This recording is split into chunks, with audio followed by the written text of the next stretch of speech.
The Regenerative Leap Forward with me, Matt Powers.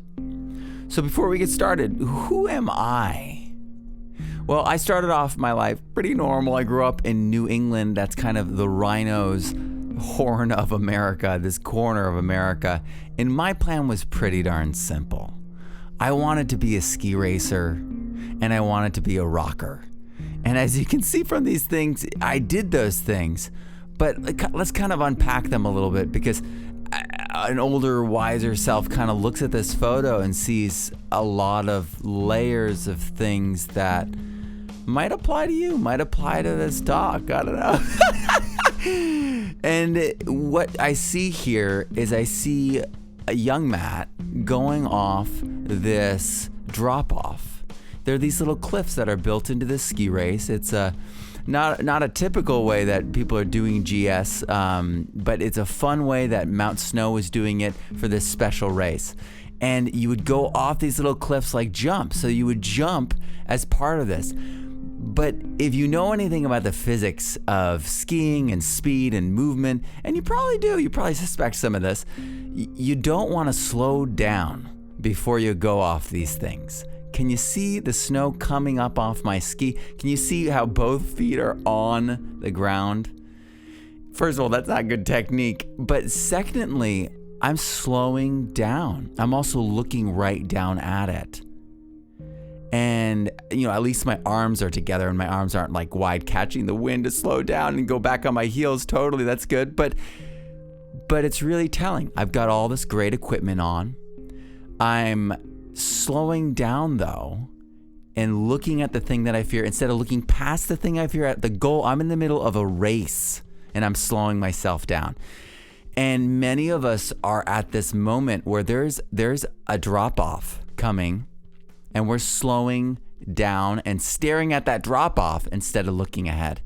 And that's really what I want to talk about today, because I grew up, I wanted to be a rocker. I got to be a rocker. Got to play with people like this. That's Billy Gibbons, ZZ Top with me right there. That's Saturday Night Live's drummer, Sean Pellin, on the other side of me. And the guy in the green is the guy who, pulled me into it when I was just 18, started playing bass for John Cusimano.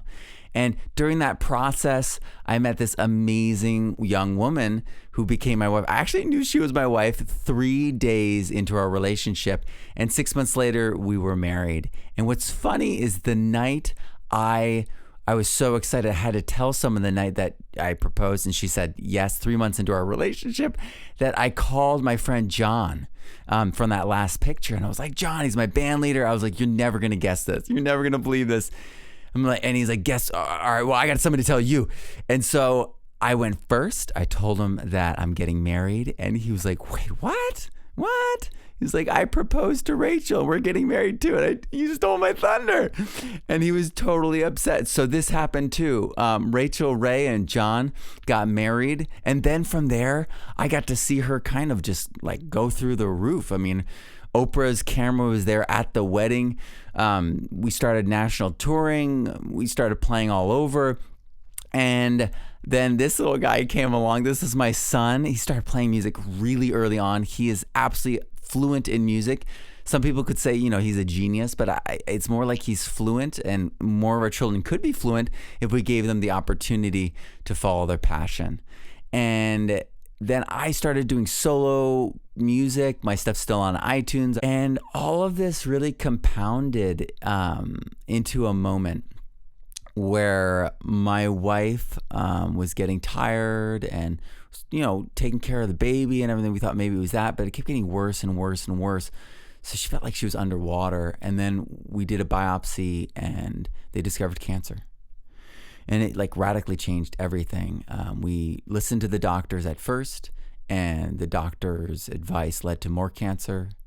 And we would question them about things, and they would give us all these different answers. They said it was, only a month that our son had to be away, but the trash that my wife was touching, all of it had to go in trash bags for 6 months, because if it went to the dump, it would get her in trouble and they'd be able to track the radioactive isotope back to her. And so it became this series of contradictions. The cancer came back.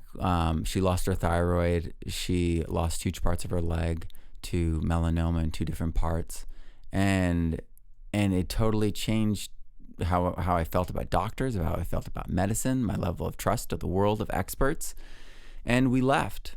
She asked me to leave that band, that dream band, I got to learn and watch people rise and handle success. And it was this amazing, amazing experience. And I didn't have to work hard. It was fun. It was easy. I had an easy life. And so I left it and moved out west, and life wasn't so easy anymore.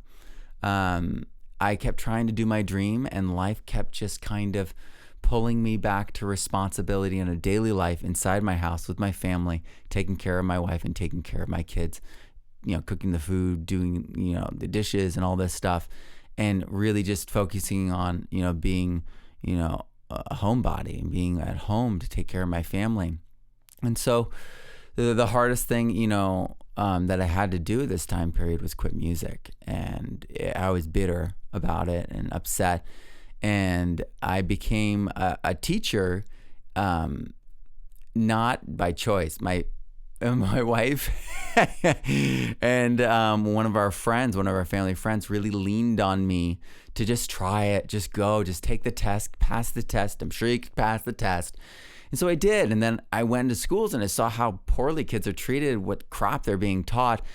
And it kind of upended me again. It lit me on fire again. And I couldn't believe what we were doing to our future, to our culture, to our society. We're creating criminals. We're creating problems. We're creating suicide and depression and loss of meaning and apathy. And it's all happening in schools, and all the things I hated about school, I got to see again. And then I got to try, and then I was like in the middle of it. And so I'm like trying to fix it. And I got caught up in it deeper and deeper and deeper as I tried. And I became a teacher. I became a full tenured English teacher. I was credentialed to teach history as well, music teacher. And I was kind of crazy though. I would teach cooking and seed saving and food. And in that process, I became the teacher that my mom was and that my grandmother was. And during that time period, cancer came back. And we realized that, the doctors, we couldn't do the radiation again. We wouldn't do the radiation again. We weren't going to do chemo or anything like that. We'd seen the results enough. I mean, when your parents are telling you that they would never do chemo, that they've seen it enough, they understand, they have no desire to ever do that.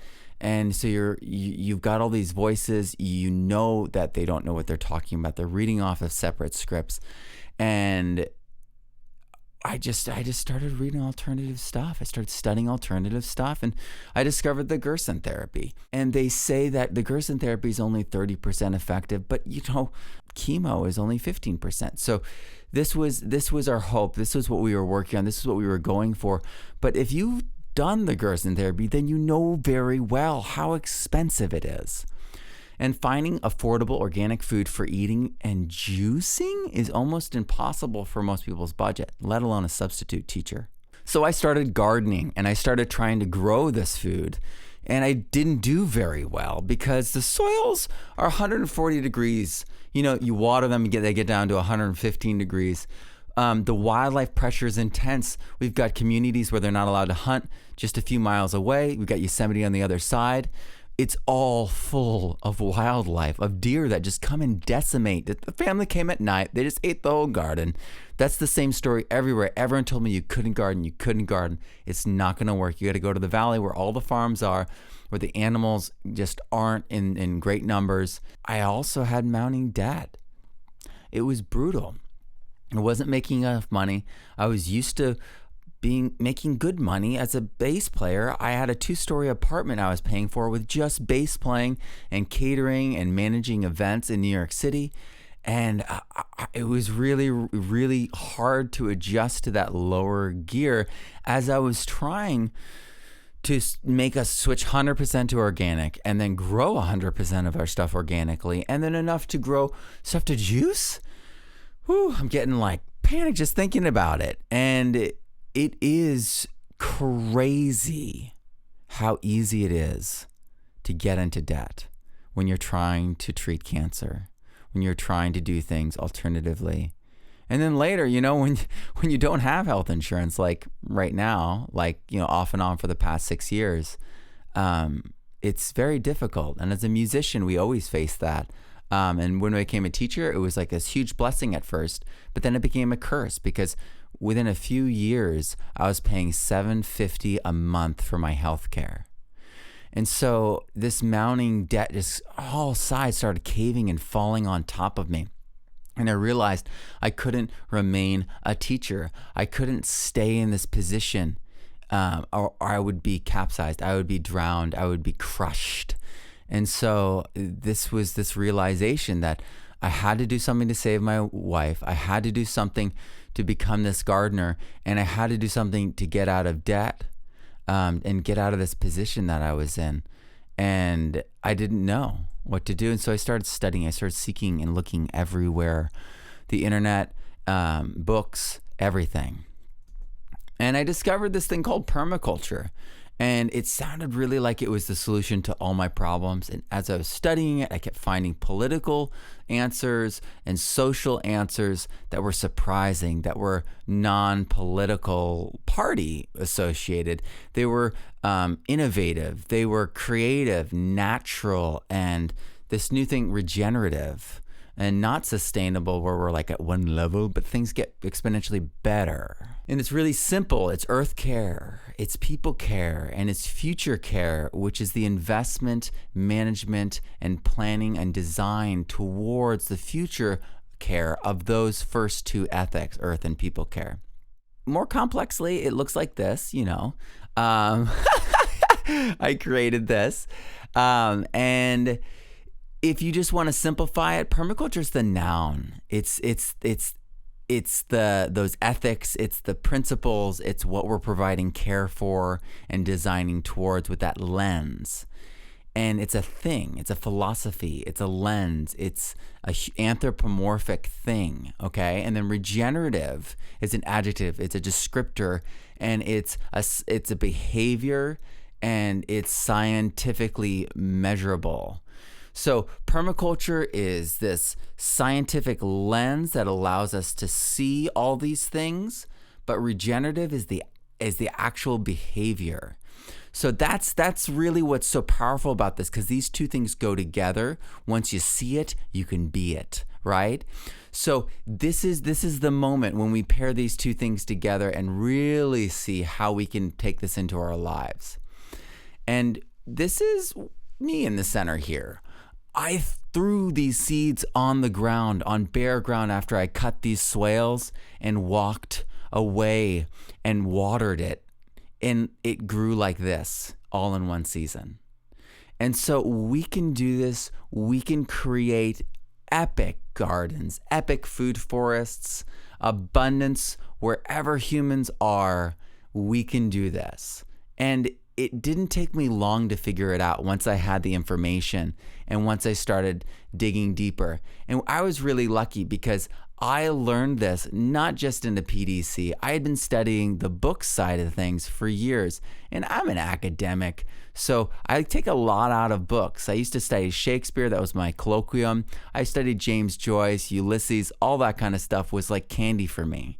And so when I read Bill Mollison's work, when I read all this, soil science and all this stuff, I just really liked interpreting it and breaking it down to a level that I could explain to my child or the students in my classroom.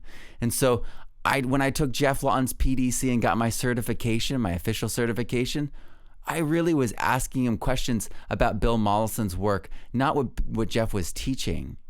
I was asking him questions about what other scientists were working on in journals, and what Masanobu Fukuoka did, and what Sepp Holzer was doing, to try to get a triangulated understanding of the principles at work throughout all these examples.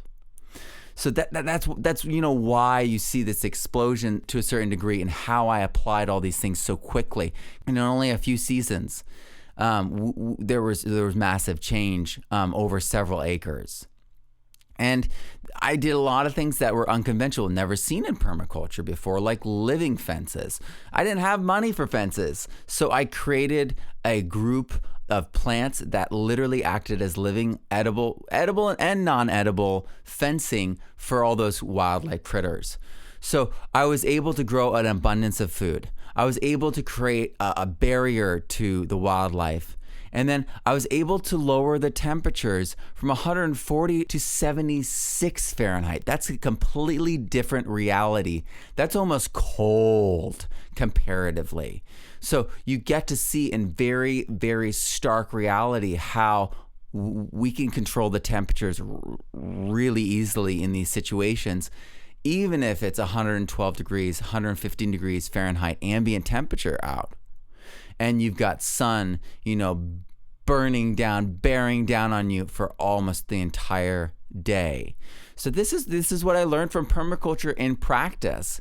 And then I started saving seed like mad, and I started treating the seed differently because I learned stuff from Sepp Holzer. And so I was able to grow without watering in that 140 degree soils. These are the secrets. These are the answers that I discovered in my journey.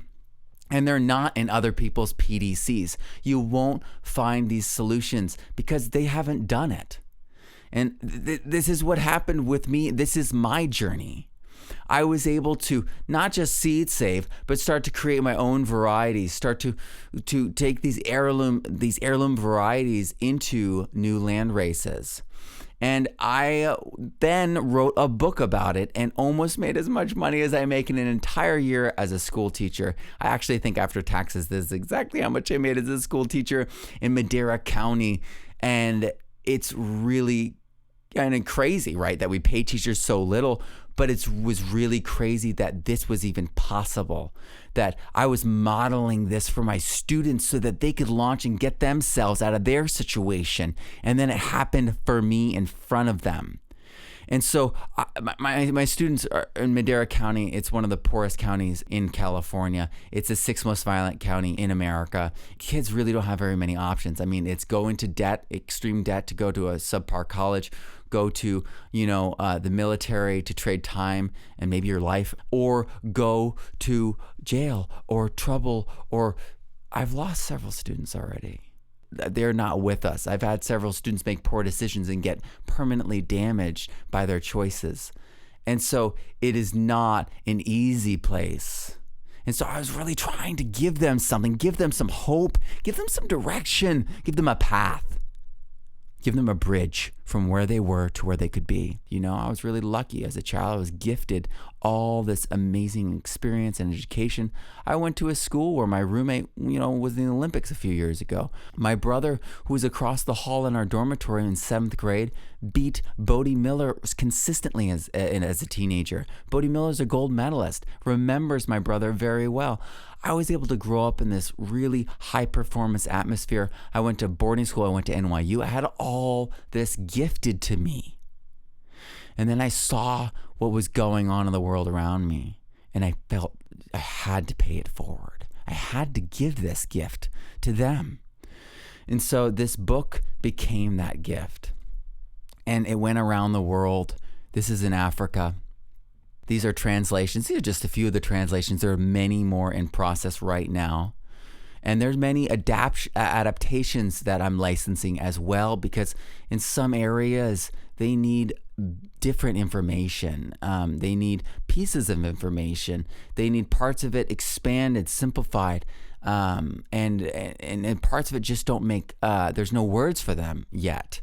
And so we need to figure this out. We need to work with people. We need to spread this knowledge as best we can, however we can. And that's what I'm doing.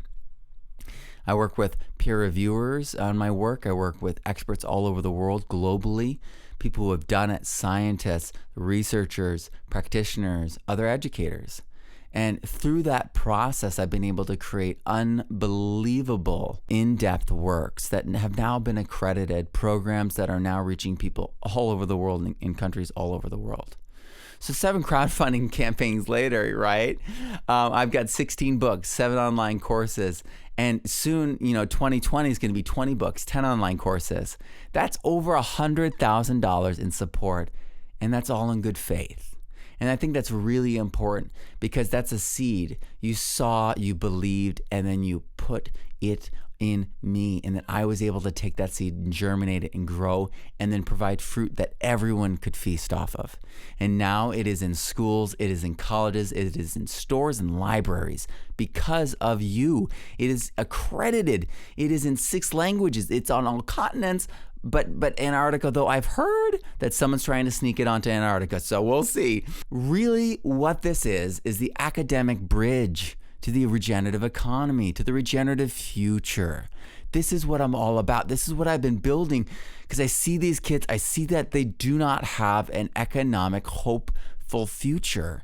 And not only that, the options they have are like pesticide dealer and like other compromising jobs, other health compromising work, and being paid hardly anything and working, retail at chains and malls, and it's really, really worrisome. It's scary. And so I need to provide something that's meaningful, something that's powerful, something that's ethical, something that they can be proud of that they're doing. So thank you. Thank you for providing the help, for making this possible, for supporting me, for being here, for watching this and sharing it. So who am I really? I'm a dad. I'm a husband. I'm a teacher. And I'm determined to be a bridge builder to a regenerative future. All right, so what's the plan? Notice it's the plan this time, not my plan. So step 1, the educational materials. Well, I've created those, right? I've built those. You notice there are some things in here that are new that I have not actually published, and that's okay because I'm creating more teachers' guides, more new editions, because they need to happen. I need to update some things, need to expand some things, need to provide some more materials. But that's basically almost ready to be fully adopted everywhere. Okay? Step 2. Educational and social platforms. Now, I've been working on these as well. That's what my online courses are. That's what my online communities are. That's what my social media platforms are. There are ways that we can converse, that we can communicate.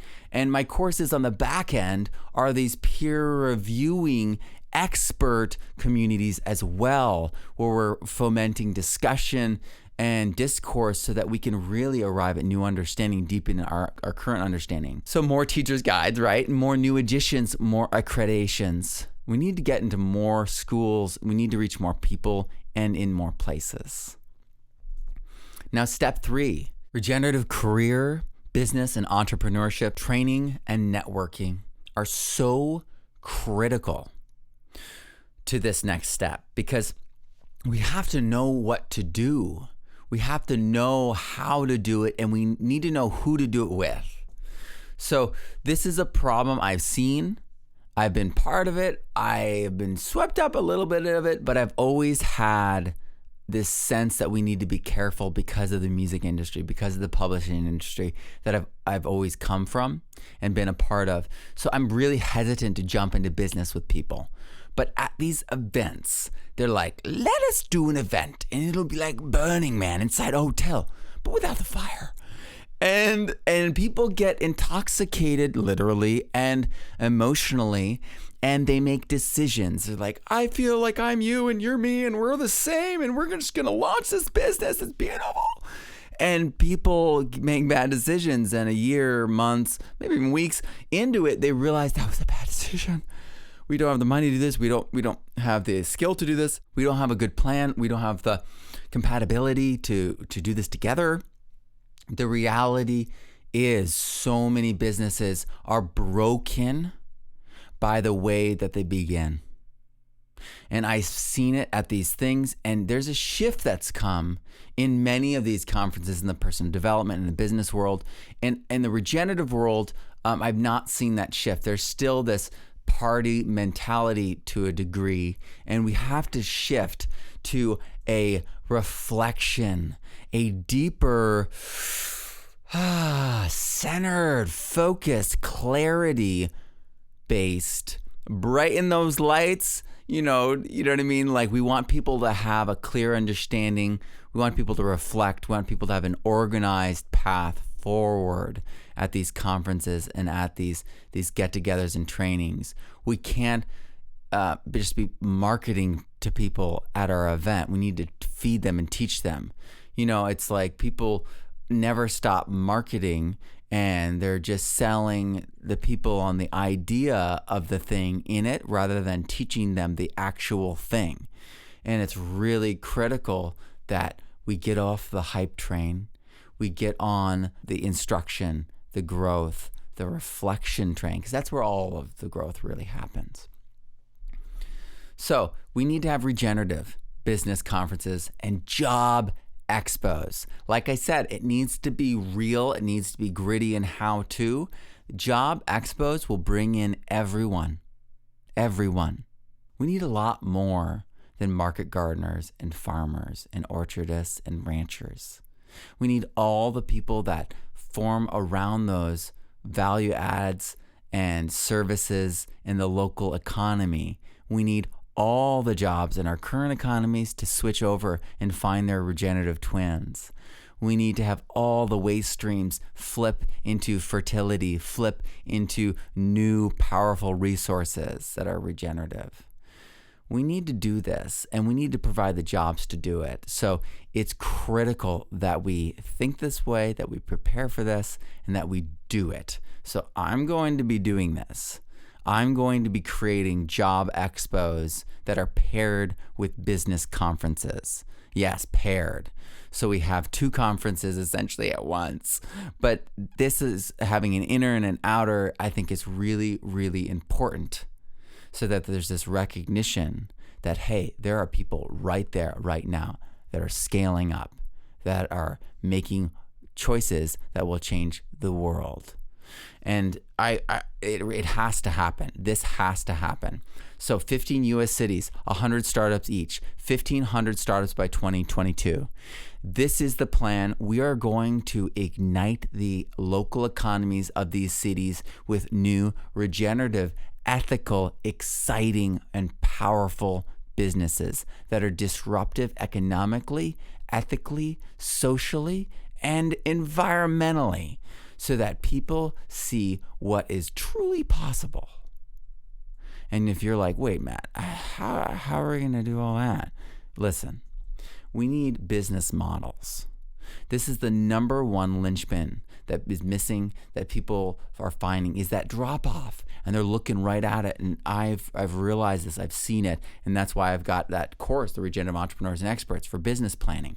So we need business plans, we need business models, but then we also need business guild models. How are these businesses going to chain together regeneratively to form a local economy? Because only when something can grow and sustain itself and create greater and greater stability will you have a strong local economy. And from that is independence. And that independence literally is what formed democracy in America. So if you want political power, if you want local power, if you want to change the laws, you want to spread your ideas, you want to start there. Start with creating a regenerative business and regenerative business guild system that is valuable to your local economy. And then suddenly you've got your network of support. And this is so critically important. If you don't have your network of support, you will fail. We need money to be constantly coming in to feed that young business. We need to be constantly understanding what next steps need to be taken to improve our business. So we need that feedback. That support network is so vital. So we're all on this path together, and we're wondering which way to go. And that's why the map is so incredibly important. We see, hey, these are how these systems work. These are the paths that things, energy and resources can take in our community.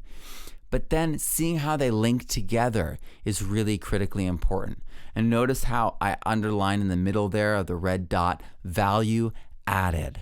this is the section that we're really leaving out. I mean, people are talking about how farmers markets are, overflowing. We've got too many tomatoes. You got enough of this, enough of that, tons of greens. The restaurants are being tapped out. There's all this friction. We're feeling like we're reaching the limit, but the reality is we've reached where we're next going to, which is value added. You've got a ton of product. You can't sell it enough to consumers as a raw product. Ding, ding, ding. That's your signal. Value added is the next step. And guess what that means? Okay, so you're starting other businesses. You're helping other people's business. That means they're relying upon you to run their livelihood, which gives your business a deep stability in the community. And if suddenly you've got 5 to 10 businesses that are relying upon you, your business is deeply embedded in that local economy and environment. And if it's regenerative, your regenerative impact is just deeper and deeper ingrained and made more permanent culture. Because that's what we're doing here. We're cultivating our cultures. We're cultivating a better life, and we're trying to make the regenerative choices, regenerative patterns into a permanent part of that culture. And this is all things. We could be doing this, with food. Like in Marin County, it's 10 billion in food that's imported each year. They have farms. They've got like lawns. They've got backyards. They literally could be making so much more money as a county, as members of that area, but they're not. And if you're like, oh, you need so much land to grow food, conventionally, sure, yeah, you do. Like with a big tractor and the combine and all that kind of stuff, sure, yeah. But the reality is, so many areas don't need that at all. You could just set up an agroforestry food forest, you pick, and you could be creating so much extra money for yourself if you do it right. So this is something that is people are finally starting to realize. We import most of our food in America right now. The harvests are so low in America. People are saying it's basically zero harvests. I mean, students, farmers that are in my course had good harvests this year, no doubt. But there is zero grain storage in America right now. The harvests are so low. Food prices are skyrocketing. We're having arguments with our trade partners such that some shipments of bananas, some shipments of avocados, they're going to other countries because we're arguing and haggling and having trade discrepancies. And it's going to be on us. We're going to find a situation where it's either we jump on this opportunity or we're going to pay the price with starvation or just malnutrition or even eating crap. We're only going to have crappy food as an option or bad food or food that shouldn't be eaten by people. It's happened in the past and it will happen in the future if we're not careful. And as I said, there are other models. This is a beautiful representation. The Fiber Shed shows how you tie in local designers, people who are craftsmen, people who are processing, and you turn it all back into soil regeneratively. This is a business guild. So not just a map, but tools and training are needed. And not just the vehicle, but the fuel too. We need to break through.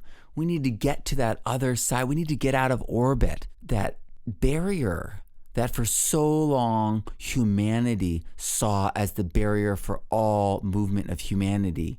It took a lot of fuel. It took a lot of ingenuity. It took a lot of planning. It took a lot of effort to break out into outer space. And like that situation we are in the environment, we are in a desertifying downward spiral that's increasing in its pace and it's eating up our culture, our society, and everything. And we need to bust out of this. We need to rocket out of this situation, and it's going to take serious fuel. And maybe I should just be straight up, because the fuel in this situation is money, right? Because, we could give out fish all day long and people would be able to eat for that day. I'm sure you heard this one. But if we taught people how to fish, if we actually We're the companions, the mentors, the friends. Not only would we be able to fish together and create a stable future, but it would be an abundant, enjoyable future full of love and care. So I'm going to write the Regenerative Business Plan Sourcebook. It's going to have all the business plans in it, and you can mix and mash and combine and adapt and everything. But I'm going to create hundreds of business plans and write them down and get people to actually give me their business plan and make it public, transparency here, and share what they've done to be successful. I think people like Trad Cotter might be into this. Other people might be into this. But we can actually do this. We can share this information and launch other people and get them to do what we're doing and have success. I've seen it done. Frank Goldbeck has started 5 other meaderies. I've taught many other people how to self-publish and be a micro-publisher. And they've seen success. They've done it. And so we can do it too. We can provide that map. We can provide that path. But we need to provide the fuel. So the startup grants, this is something that I'm seeking funding. I'm doing the research. I'm talking to a lot of people right now, and people are very excited because there are investors. They're seeking places to put their money. And I'm not talking about millions. I'm talking about billions of dollars are waiting for us to invest in the regenerative economy. Okay? So education is hard. It's hard to get people to invest in education. It's hard to get people to jump on in self-improvement. But guess what? It is not hard to get people to invest in business. People need businesses. They need businesses to eat. They need businesses to get that vehicle, to have their family, to support their family. They need it. They have to have it. And this is the linchpin. This is the gap that has been in the face, that permaculture has been staring at, and instead of preparing to go over it, like launching like a rocket, there has been this staring at the problem and a slowing down and confusion and people bailing out and not even taking the leap. People are like, oh, well, permaculture doesn't have career paths, goodbye. And they're like, meanwhile, they're blowing out and their skis are flying off and they're crashing in this huge mass. And we need to give people the confidence that they can launch over this, that they can make it over this gap, that they have the equipment already, they have the good skills, they have the knowledge, and we need to be able to give them the practice in place, give them the maps, give them the understandings, and then give them that confidence. And that's what the startup grants are. There's going to be, advisors and feedback attached to this and plans attached to the grants so that you can actually implement these things in an organized way so the money just doesn't get wasted, just doesn't turn into something that fails. We have the ability to do this. We can make this happen. And then the regenerative business loans. We need to have business plans and business loans and then like month by month plans for paying off those loans and having that paying off be the fuel that launches your business to the next level after you finish that loan. So not only is it an exponential growth with the loan, but then after, the paying off becomes this extra double down on your goal, on your business. So we're going to do this. We're going to have the business training. We're going to have the business plans. We're going to have the startup grants. We're going to have the business loans. And we're going to go to 15 US cities. We're going to have 100 startups in those cities. And by 2022, we're going to have 1,500 new regenerative businesses in America, making the world a better place, providing meaning and a path for a brighter future for everyone involved, for your customers and for you. And that is what I'm focused on. I want to launch into that new reality, into that new future. Because step 5 is thrive. All we have to do when we get into that next orbit is focus on our businesses, focus on feeding our families and growing good food and providing good service. And it literally is the ethical future that we all want to arrive at. And when we create the economy, we are essentially creating this bubble or this new island in the ocean of doubt and fear and anger and confusion. And we will spread, we will grow, and where we are, the stability will be there for us to thrive. And people will see it and jump on the island. They will swim to the island and they will start helping us to build and spread the stability and resiliency of the regenerative economy. This doesn't come so easy to everyone, I've been told by some people. And the reality is they think that it's a personality. They think that, well, entrepreneurs are just a personality. So is it real? Is this just a personality type? Well, from my personal experience and from the educational psychology and studies that I have done as an educator, as a master's degree holder in education, I can tell you that it's not quite that way. I was an entertainer when I first started taking personality tests, and then I became an entrepreneur later on. And I was like, oh, wow, this is crazy. This is so cool. I've changed. I've become, this greater thing. And then I became a protagonist recently when I tested myself. And I've got this vision. I've got this greater, higher call, and I'm gathering people and leading them. And it's not so much personality, I don't think. I think this is progression. I think this is becoming who our best selves are. Rather than a fixed state of personality, I think that we are fluid because our behaviors are our habits, which are created by the choices we make. And if we start making different choices, we'll have different habits, and then we'll have a different personal reality, and we'll have a different personality. When we tap into our highest selves, when we tap into what we believe to be the most right, the best choices, we change and we unlock our greatness and we become who we're meant to be. Because we are human and humans adapt. But we need a path, and there are some of us who need a wake-up call, right?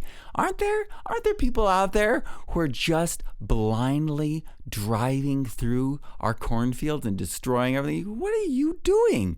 Or the community, park, or the local school. And these people, they just don't understand. And they come up to me sometimes at events, sometimes online, they write me, and they say, why do you work so hard? It's like, take a break. You're making me feel tired just watching you do your thing. And I just think of the situation we're in. I think it's crazy to ask that question because, we go to restaurants now, we go to check out now, and increasingly we got a robot doing a job that a person was doing only a few years ago. Jobs are being replaced 3 to 4 times faster than the Industrial Revolution. And they were burning down buildings then. They were rioting then. Think about that. The government, the military, they had to protect the looms. They had to protect, all the different new technologies. What's going to happen to us when 3 million truckers lose their job and the 7 million people that support them in the Midwest lose their jobs at the truck stops, at the restaurants? What's going to happen? I know a lot of these people. I know their families. I can see their kids' faces in my mind. It feels like we're in this race. We're all headed in this one direction. Some of us are, looking at the world through our cell phones, and it kind of feels like there's this underlying sense of dread, like something's really, really wrong. And many of us have kind of hit that point where like the hysteria, the push, the race, the excitement, all of it, there's an underlying note that is terrifying. We're at a bottleneck. We may live like princes and kings and queens, greater and more comfortably than kings and queens ever lived throughout history. But our little kingdom is built on sand, and it's about to pass through a bottleneck. We're about to be upended. And that bottleneck is like the genetic bottleneck. Remember biology class? That genetic bottleneck? Our forests are in a genetic bottleneck.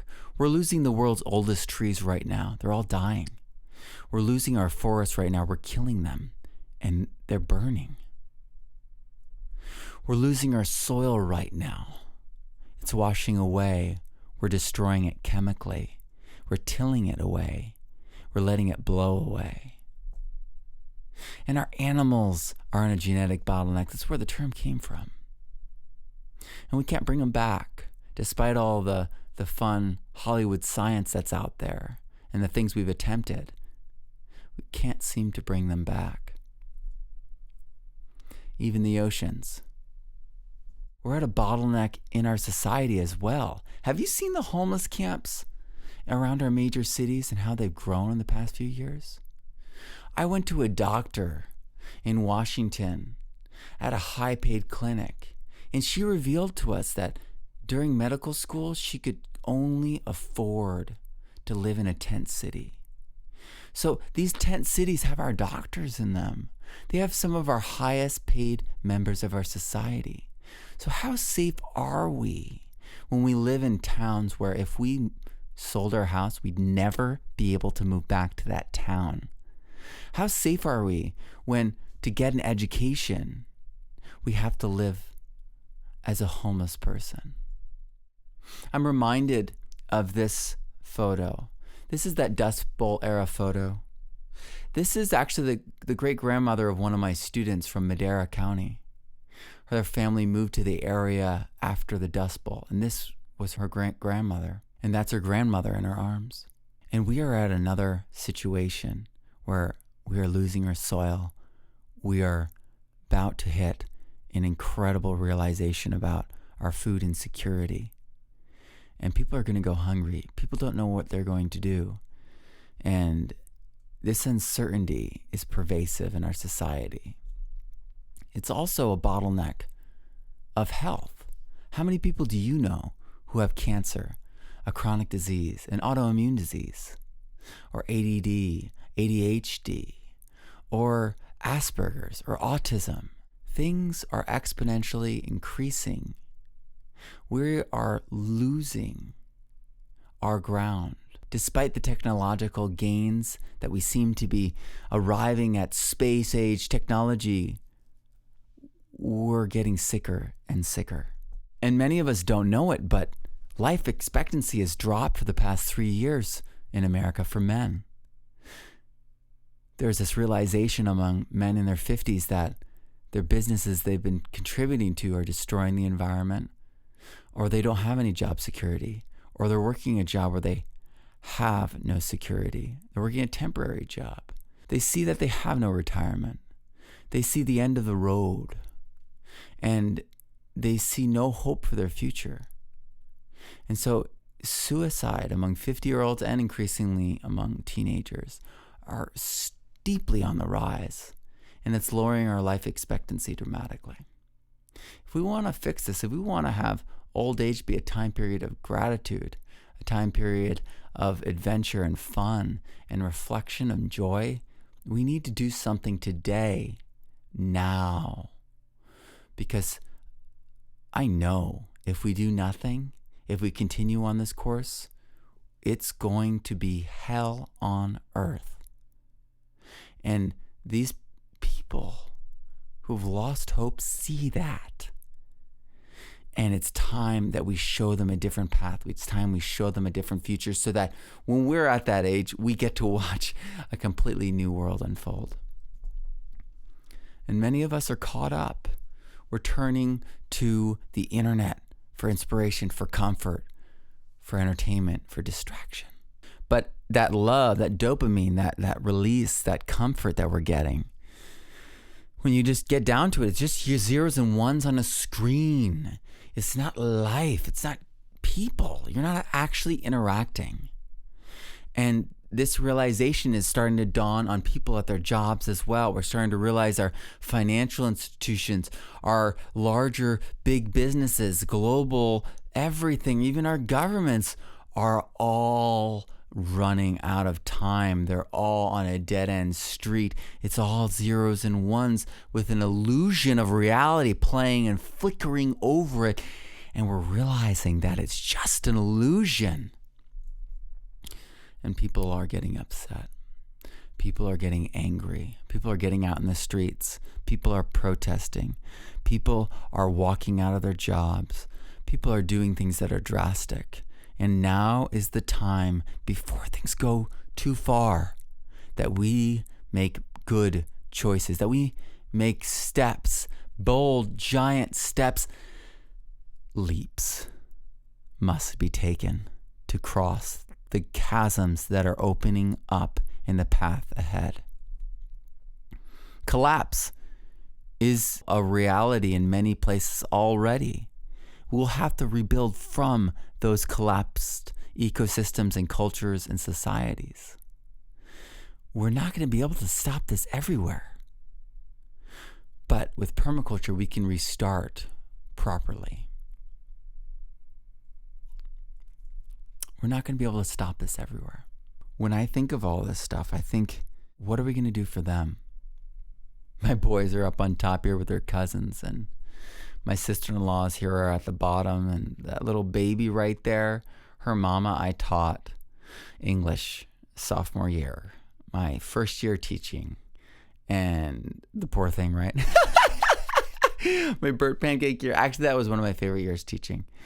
And she already has a little baby. So many of my students already have babies. And what kind of world are they going to inherit if the jobs that the mothers and fathers right now are getting are destructive to the earth right now? It's like the bottom of the barrel of opportunity. There's a few handfuls left of opportunity to turn things around. And meanwhile, instead of taking them out and planting them, we are casting it into the fire.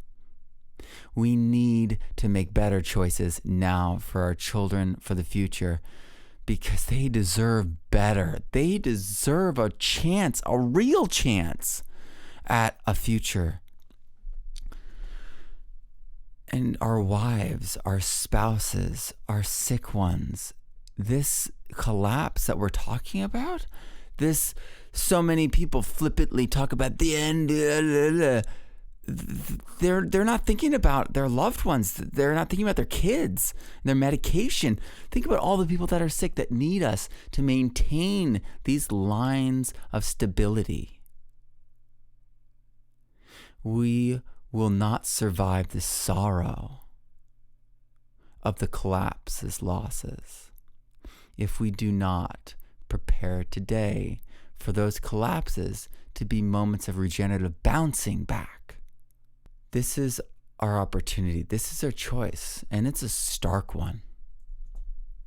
Because the future, tomorrow's children, they're already here, and they're growing up, and they're walking into that future faster and faster and faster. We have an opportunity to make this bottleneck back into something additive, into something that can regenerate, something that can rebuild. The Loess Plateau shows us what's possible. Over 500,000 square kilometers, under $14 per hectare per year in under 10 years. This can be done. We can regenerate the world. This is where agriculture began. We can undo the damage that agriculture has done to the world.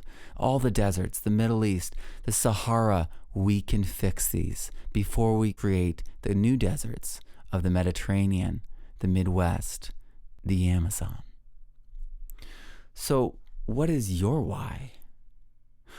Why do you care about all this? Why do you want to make change? Why do you want to live regeneratively?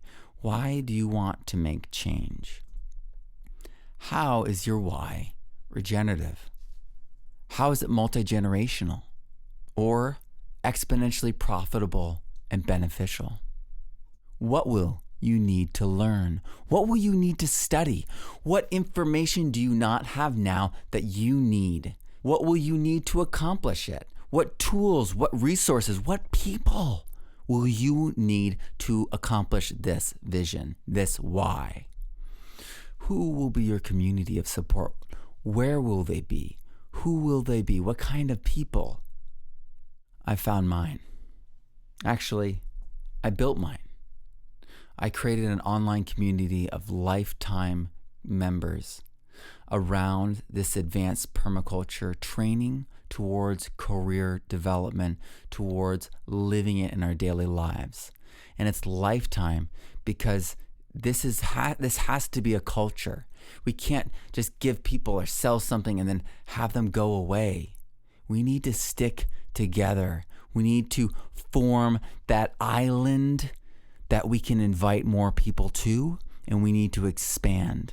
This community almost has 1,000 people involved.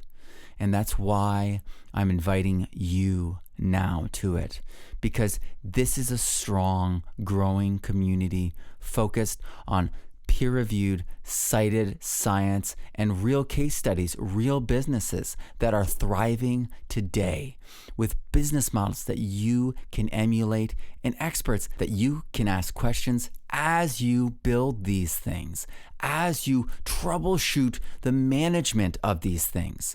Because that's when the real learning begins. It's not the idea stage that we settle on. It's the application stage that is so critical. This course is 160 hours of video, and it's growing. I keep adding videos to it. It might actually be over 170 now. I haven't counted up. I just keep adding to it and keep refining things and keep finding new research that makes things easier and more powerful for our community. And also, our community submits ideas, questions constantly, and I'm always constantly responding and providing new research that I do in response to that. And then we've got over 70 educators, experts, and people who are really living this that can share their own experience so that we can get that feedback, not just from me, but from all these other experts. Whether you're in the desert, whether you're in the Arctic, it doesn't matter where you are, you will be able to get what you need to grow food, to live regeneratively with this course. We cover all contexts too. So if you're only in an apartment 30 stories up, you can have a garden. You can live regeneratively. You can compost. You can do things in such a way that gets you to that ethical stage. And we want you there. We want everyone there. And that's why this course covers all climates and all contexts. And it also shows you some unbelievable insights, because when you realize what happens in other environments and what doesn't happen in yours or happens in yours and not theirs, there's interesting caveats, interesting loopholes, interesting reasons why. And it's so fun to explore, and it's fascinating as well. This course is not just a PDC, which is a permaculture design certification course. It's an advanced PDC, which means that you're not just designing it on paper or on your computer and sending it in to prove that you paid attention. You're actually going to build it. You're going to create an actual living project that is going to be your certification. And it's going to go on and be the seed of the change that is going to extend throughout your entire life, into your environment, into your community, into the world, and into the future.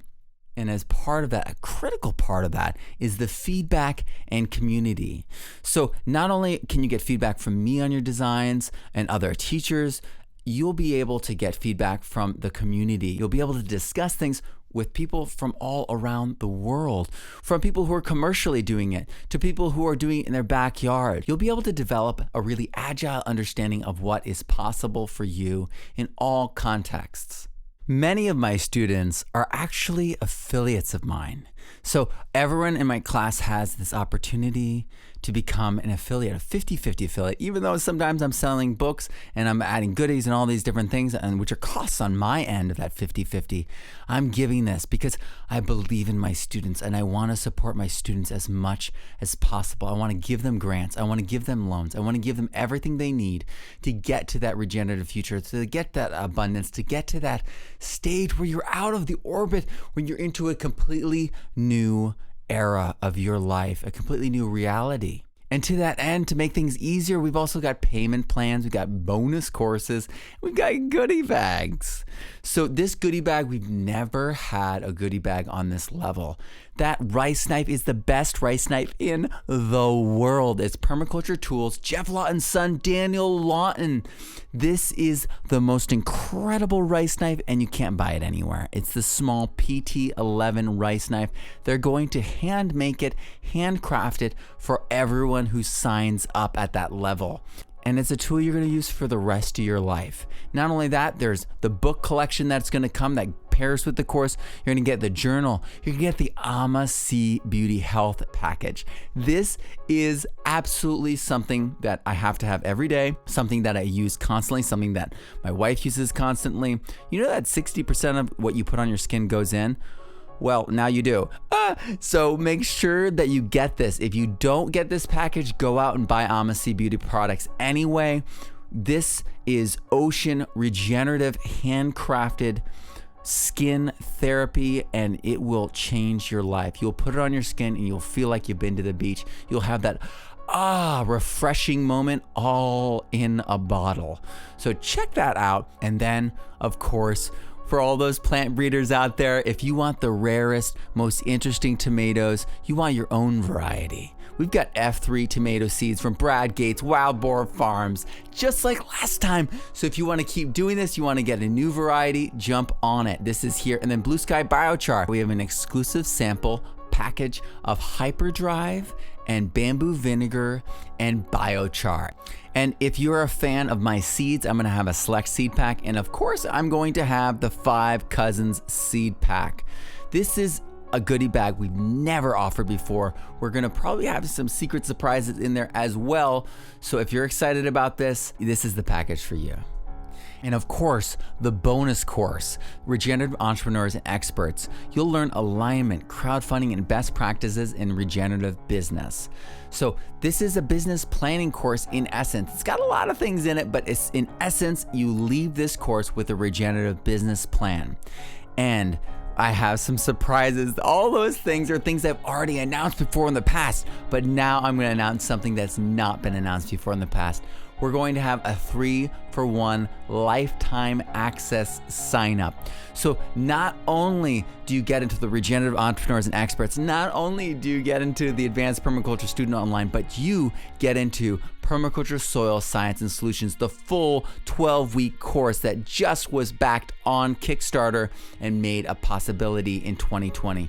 So this is real, it's happening, and you can get 3-for-1 courses. You can get into all these unbelievable courses for the price of one.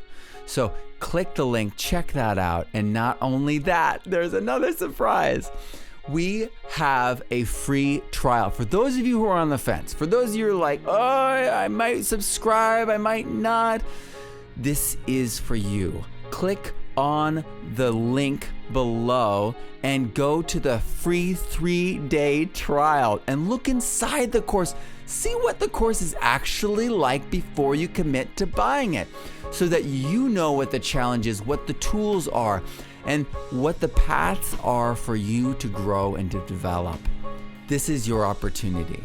You have the ability to make money. You have the ability to start a business. You have the ability to network and collaborate with experts and get all the answers you need to do those things.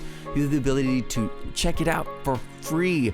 You have the ability to get 3 courses for the price of 1, to get unbelievable goodies, but it's only for a limited time. There's only a few days left to sign up. So make sure you join us. Whether you're gonna go the full in or you're gonna just join us for the free 3-day trial to see what this is all about. get educated, understand why people are so excited about this, why people are quitting their day jobs, why people are earning more money doing this, why people are being fed by the change that they're making in their own lives. I'm Matt Powers. Grow abundantly, learn daily, and live regeneratively. And thank you so much.